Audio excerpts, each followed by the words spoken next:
આપણો દેશ ખેતી પ્રધાન દેશ છે, પણ ખેડૂતો હાલમાં એટલા દેવાદાર બની રહ્યા છે કે લોકોએ આત્મહત્યા કરવી પડે છે.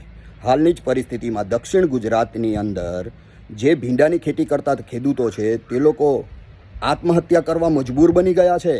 કારણ કે જે ખેડૂત રાત દિવસ ખેતરમાં મહેનત કરે છે, એનું સિંચન કરે છે, એનું જતન કરે છે, એ ખેડૂત જ્યારે માર્કેટમાં માલ વેચવા જાય છે ને ત્યારે પેલા મર્સિડીઝ અને BMW વચેટિયાઓ દલાલ લોકો એ ભીંડાની કિંમત માત્ર 100 થી 150 રૂપિયા મણ લઈ લે છે.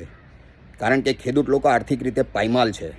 અને એ જ ભીંડા અત્યાર સુધીની અંદર કોઈ પણ દિવસ 80 રૂપિયા કિલોથી નીચે વેચાયા નથી. આપણા ઘર સુધી એ ભીંડા 80 રૂપિયા કિલો આવે છે અને એ ખેડૂત પાસેથી 7 રૂપિયાથી લઈને 15 રૂપિયા કિલોમાં લેવાય છે. તો શું વચેટિયાઓ ખેતી કરે છે? વચેટિયાઓ માત્ર દલાલી કરી અને મર્સિડીઝ અને BMW ઉતારે છે. જ્યારે ખેડૂત જ્યારે ખેતીમાં પાક પકવીને જે ખેતરેથી માર્કેટ સુધી લઈ જાય છે ને ત્યારે એમની પાસે ડીઝલના પણ પૈસા હોતા નથી કે પેટ્રોલના પણ હોતા નથી.